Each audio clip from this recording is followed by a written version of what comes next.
Okay, my favorite thing in the whole world is alcohol. Alcohol is my best friend. I grew up loving my best friend.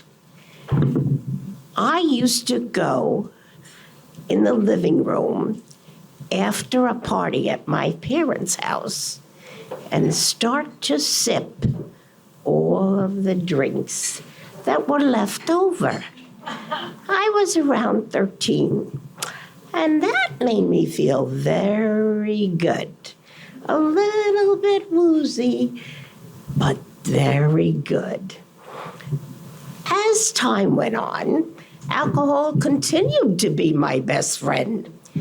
And as I grew up, I would go to parties and get totally high, not on drugs, on alcohol. Martinis and scotch were my favorite.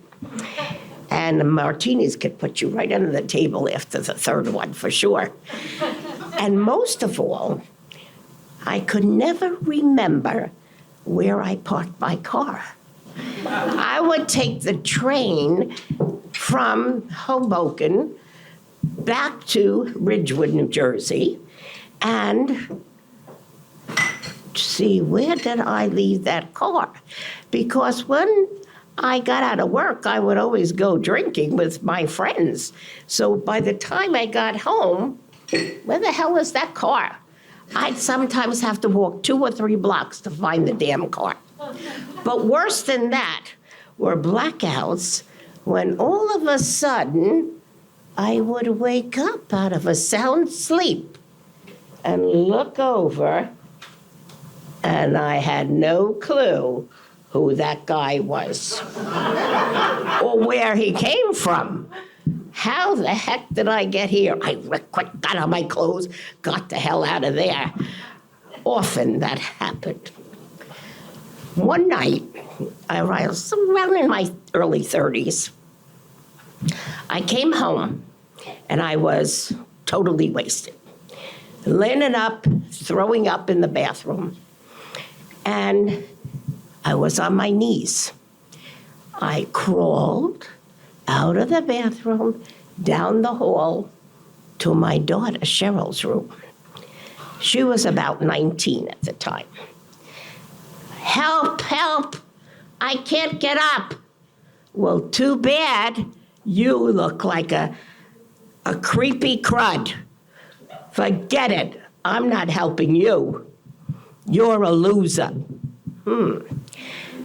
Oh, I couldn't get up. I couldn't answer. And then I started to think to myself, oh, maybe she's right. I started crawling back to my room. I laid down on the floor. And as I laid down on the floor, a big white light, like a cloud, covered me. And the voice inside the cloud said, you have a choice, and I have a plan for you. The voice, sometimes I think it could be the voice of God, the voice of the Great Spirit, who knows? But the voice was the voice of seriousness. I have a plan for you. You have the choice. Well, laying on the floor, having your daughter tell you you're a loser is not a good plan. Maybe there's a better plan.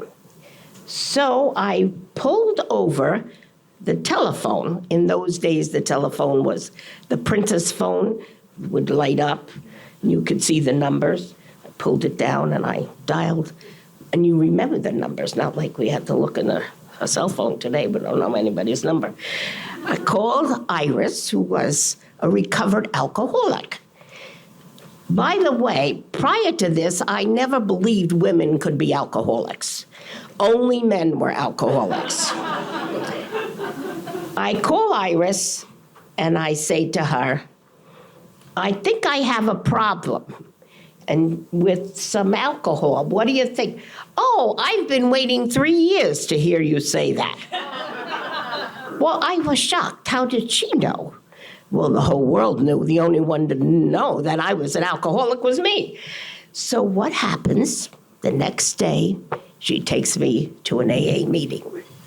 And I went to AA meetings every day for a year. And then a couple of times a week, and I continued going to AA. That night was my last drink. And I have been sober for 38 years.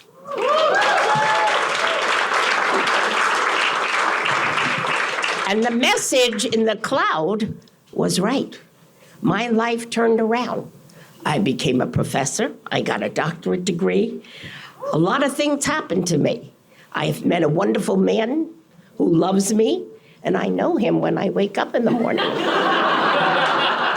I'm not surprised who he is. He's a darling. So, the life of wine and roses has become the life of joy and happiness through sobriety.